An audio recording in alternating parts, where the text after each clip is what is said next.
He wore the uniform, carried the ID, held the power, yet was still handled like a criminal. What followed was unexpected. Ever think how a single glance at the wrong moment can unravel everything? It happened on a Tuesday, a little past 10:15 a.m. The Fairmont Business Center in Arlington, Virginia wasn't exactly known for drama. The lobby had drab armchairs, dusty artificial greenery in oversized pots, and a front desk manned by someone disinterested enough to keep things moving. Visitors came and went with little interaction. No one made eye contact for long, but not this time. Julian McCall stepped inside, calm and self-assured, like someone with a clear destination. His outfit, dark denim, crisp collared shirt paired with a black shoulder bag, gave off a professional air. His stance was upright, attentive, never hostile.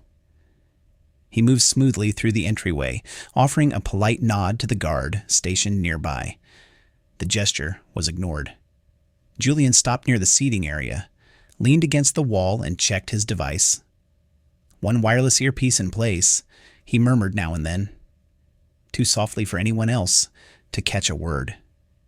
To most, he resembled someone reviewing notes before a pitch. But one person saw things differently. Behind the rounded reception counter, Tara Bledsoe, recently hired at Graybridge Analytics, stared. She leaned toward a coworker and murmured, "You recognize him?" Her colleague glanced briefly, shrugged, and resumed typing. Tara stayed fixated. Her brows drew together. He's moving around, muttering, "Something's weird." She didn't ask Julian a single question, made no attempt to clarify. Instead, the puzzle in her head, dark clothing, earpiece, standing alone, fit together, all wrong. Rather than check in or offer assistance, she reached for the phone and called for security. "There's someone out front. Not sure what he's doing. Might need someone to look into it." She described him using the phrase acting suspicious. That was sufficient. 4 stories up, Julian's meeting contact at Graybridge was running behind schedule. He had no clue that things were spiraling below. He remained in the lobby, unaware that a decision had just been made, one that would impact the next 7 minutes of his life. Outside, 2 officers had already arrived, responding to a vague alert missing critical context. The message delivered upstairs made no mention of credentials, intentions, or behavior, only concern. That's all it took. The report reached Arlington County Police as a potential concern involving an individual inside a business facility. No arms, no clear threat, just unclear enough to seem minor but specific enough that it needed attention. Officer Travis Denham and his colleague, Officer Paulina Reyes, were the closest team available. Both had several years on the job, not beginners, not yet seasoned. Denham approached each situation with intense focus, sometimes to a fault. Reyes, on the other hand, was quieter, more measured. She preferred to observe before acting. Man, around 30s, African American, in the foyer, walking around, talking on Bluetooth. The dispatcher read aloud. Caller suggested he could be surveying the space. As their cruiser approached the property, Denham glanced at Reyes. "Could be harmless, or not," she said in a flat tone, activating her body camera before stepping out. Inside, Tara kept an eye on the patrol vehicle from behind the glass, arms crossed tightly as if bracing herself to be proven right. Julian remained by the wall, scanning documents on his phone. He leaned his weight slightly, opened a PDF file, and spoke softly into his earpiece. Position confirmed, site secured, awaiting contact. Then came the sound of doors opening. "Sir, can we talk with you for a second?" Denham's voice echoed sharply across the polished floor. Julian raised his head, surprised. Sure. What's going on? Could you step forward? Keep your hands where we can see them." Julian hesitated, not frightened, just caught off guard. "I'm with the Bureau. I'm scheduled for a briefing." "Which Bureau?" "Federal Bureau of Investigation," Julian replied. Denham's eyebrow lifted.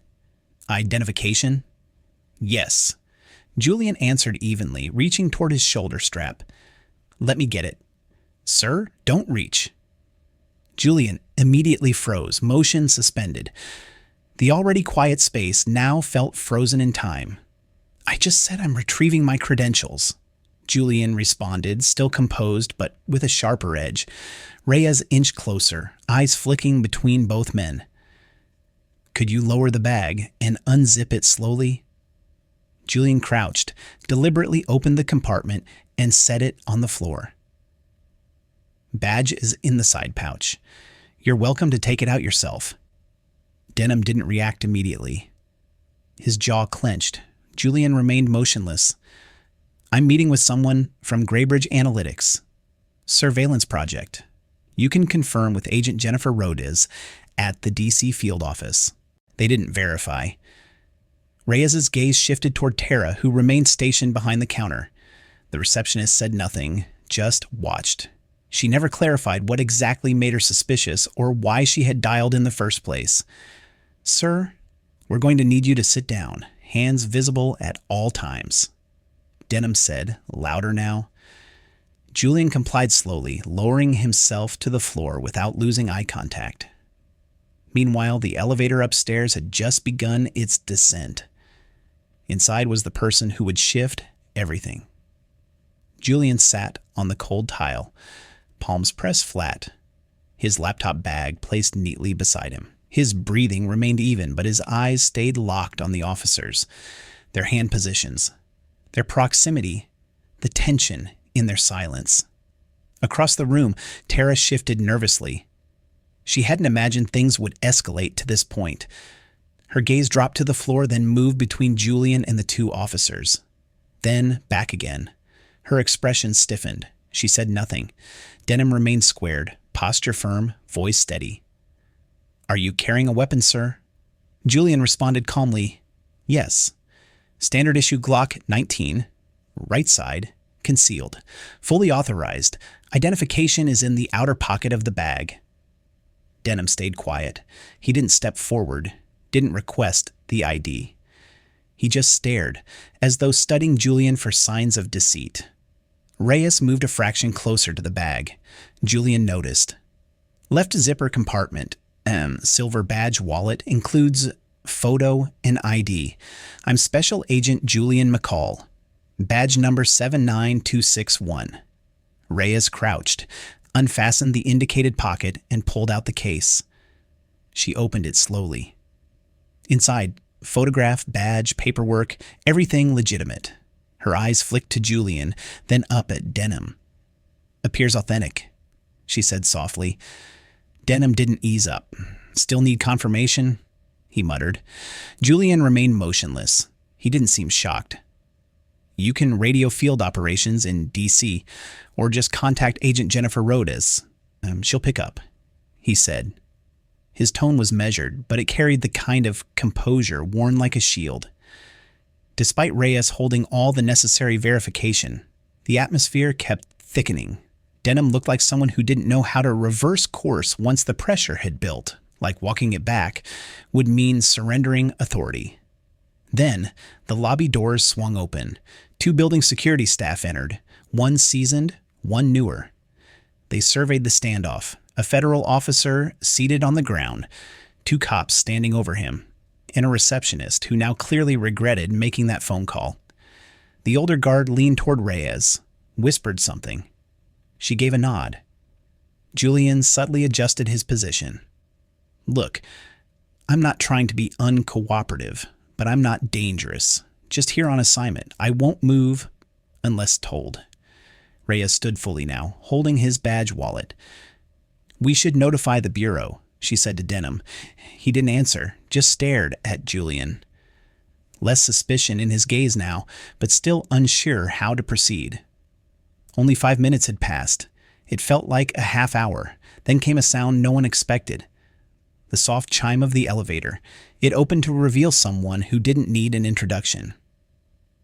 Agent Jennifer Rhodes stepped out, poised in a navy pantsuit, shoulder-length red hair tucked neatly.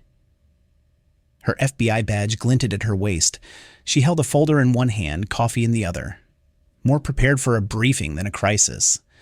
But when her eyes met the scene, Julian on the floor, officers looming, lobby wound tight, she stopped mid-step. What the hell is going on? Her voice sliced through the silence. Everyone turned. Julian remained still. "Morning, Jennifer." She advanced, deliberate but not slow. "Why is my lead investigator sitting on the ground?" Denham stammered. "Ma'am, there was a report of a suspicious male." "This man?" she interrupted. "Agent Julian McCall, here under my full authorization. You're holding his badge. So again, why is he on the floor?" Reyes spoke up. "Ma'am, we were told he was acting oddly. Security asked us to assess. He admitted to carrying a firearm. We followed procedure." Jennifer didn't raise her voice, but the tension in her words told its own story. "Did he resist?" "No." "Did he make threats?" "No." "So you saw a black man standing quietly, Bluetooth in his ear? And your next step was to sit him on the floor." She turned to Denham. "That how things work now?" No reply. Julian slowly rose, brushing off his jeans. 7 minutes, he said. "That's how long I sat there, being treated like I might blow the place up." Jennifer's jaw tensed. "You're clear to go," she told him. Then she handed Reyes a business card. "If you want confirmation, my number's there. But let me save you the trouble. He's been in the Bureau 12 years. I've worked with him 6. You'll find more commendations on his record than most agents collect in 20 Reyes," accepted the card. Denham didn't reach for it. Tara from the front stepped forward awkwardly. I wasn't sure. I didn't want to risk anything." Julian looked at her, fatigued, not furious. "You know the strange thing?" he said, tone neutral. "I was standing beside the directory. You could have just asked my name." Tara opened her mouth, then closed it again. But Jennifer wasn't finished. She stepped closer to the officers, her voice calm but razor-edged. Before entering, Agent McCall reviewed a personnel file. Someone applied for transfer to behavioral analysis. That folder crossed his desk this morning. She turned slightly toward Denham. "If I'm not mistaken, that name was Travis Denham. You could have heard a coin drop." Denham blinked, stunned. "Excuse me." Jennifer met his eyes. "You applied. You listed academy performance, duty history, even that one domestic call you de-escalated alone. Impressive file." Julian folded his arms. "I flagged it. Thought you had potential. Good instincts. Someone who reads people well." Denham swallowed, but didn't speak. Jennifer added, "You were 10 minutes from your first impression with the Bureau, and now, here we are." Reyes subtly shifted. The weight of the moment was starting to land. Tara quietly turned and began to walk away. She returned to her desk, each step shrinking her presence just a little more. No one tried to stop her. Julian kept his voice level. "This is why conversations about bias matter. It doesn't always wear a violent face. Sometimes it's a phone call, a skipped question, a hand hovering by a weapon while someone waits to be acknowledged." Denham finally spoke, voice low. "I didn't realize." Jennifer's tone didn't soften. "That's the issue, Officer Denham. You didn't want to. You saw what matched your assumptions." There were no shouts. No one raised a voice. Just 2 federal agents and 2 officers surrounded by sterile tile and silence that now echoed like judgment. Julian glanced at Reyes. "You saw my ID. It checked out." Reyes nodded almost imperceptibly. "I did," she said, eyes dropping. "I should have said something." Julian gave a single nod, not angry, not bitter, just steady. "We don't get to pick the moments that define us, only how we respond to them." Behind Jennifer, the elevator chimed again. Another person stepped out, an executive from Graybridge, finally arriving for the briefing Julian had scheduled an hour earlier. He slowed, clearly confused by the frozen tableau. Jennifer turned to Julian. "Still want to run the session?" He picked up his bag. Yeah, let's get it done. But just before stepping away, Julian turned back. He had one last thing to say. Something Denham wouldn't forget. He faced the officer again, resting a hand on his bag strap. You should remember this, he said, voice calm but unflinching. The only real difference between us right now is that I knew who I was. Denham didn't respond. Words failed him. For the first time all morning, he didn't look like someone with authority. Just a man standing in a uniform that suddenly didn't quite fit. Reyes stood nearby. Expression unreadable. There was something in her eyes. Reflection. Maybe even guilt. She opened her mouth, stopped, then let it go. Julian didn't wait. He turned and walked toward the elevator. Jennifer followed. Behind the desk, Tara stood half hidden, phone clutched tightly like a shield against everything she'd just witnessed. She said nothing, didn't offer regret, but her face said more than words could. Jennifer pressed the button for the 5th floor. As the doors started closing, Julian's voice floated out again, so soft it nearly vanished. 7 minutes, he said. That's all it took to nearly destroy a career. And maybe take a life. The door shut. Upstairs. The tone had shifted. Julian didn't move like someone recently humiliated. He moved like someone who had been through this too often to let it show anymore. Not because it didn't still hurt, but because some part of him had come to expect it. Jennifer glanced sideways as they walked the hallway. You good?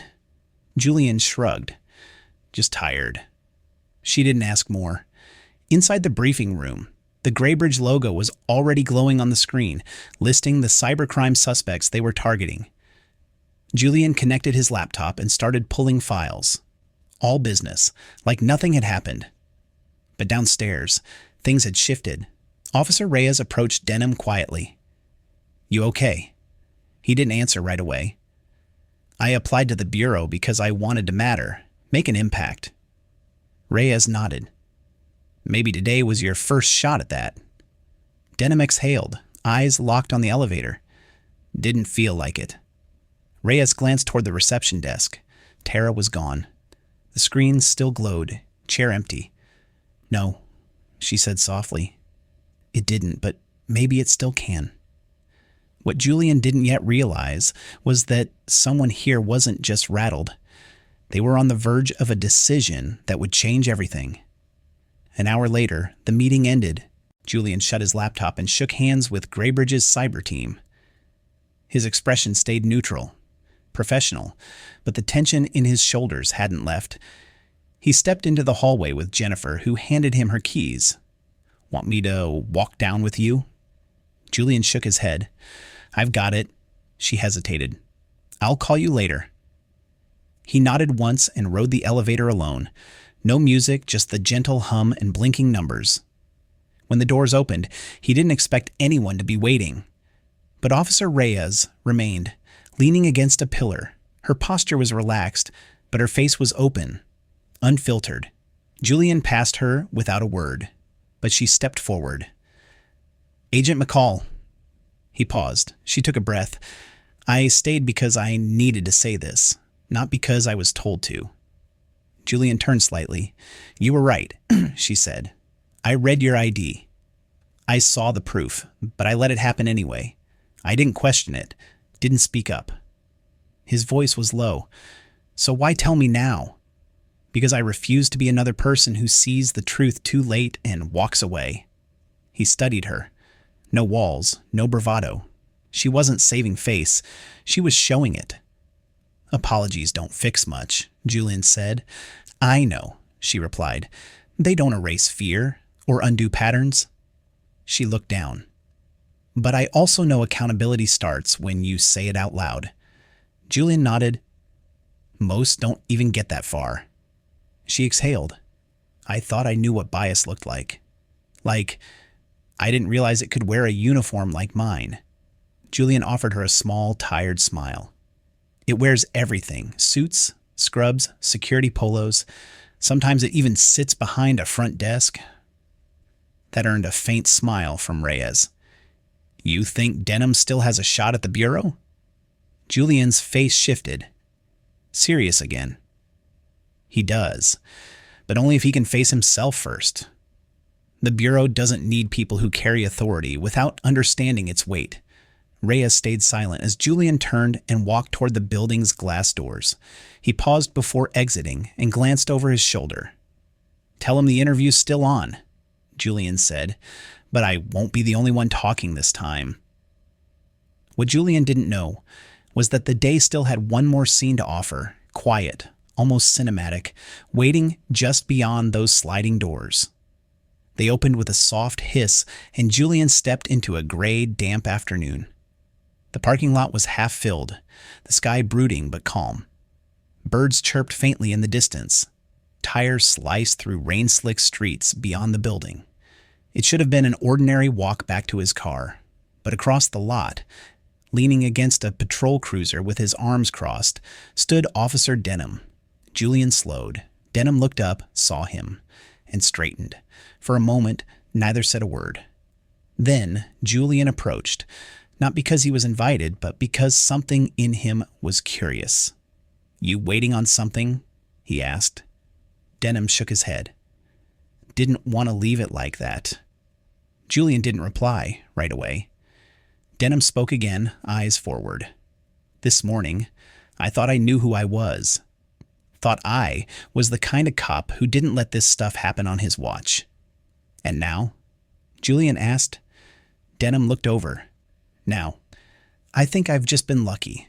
No one ever made me question that belief before today." Julian let the silence sit a second longer. "You know," he said, "in the Bureau, we study behavior, patterns, psychological tells, unconscious bias. People making choices they don't even know they're making." Denham nodded slowly. "But what we don't talk about enough," Julian continued, "is how we're just as vulnerable to those same patterns. Even the ones we think we've trained out of ourselves." Denham lowered his gaze. "I messed up." Julian nodded once. "Yeah, you did." He let that land. No sugarcoating. But this isn't about guarding your pride. It's about whether you're willing to learn something uncomfortable and keep showing up anyway.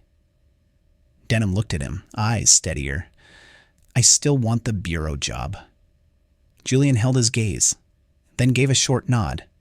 "Then earn it." He pulled a folded sheet of paper from his bag and handed it over. "What's this?" Denham asked. "Interview prep. Scenarios, questions, all of it real. Stuff they'll actually ask. Use it or don't. That part's on you." Denham unfolded it, eyes scanning the page. Julian turned to go, but paused. "Next time you walk into a room," he said over his shoulder, "don't just look at what's in front of you. Ask yourself what you're not seeing." Then he walked off toward his car, keys already in hand.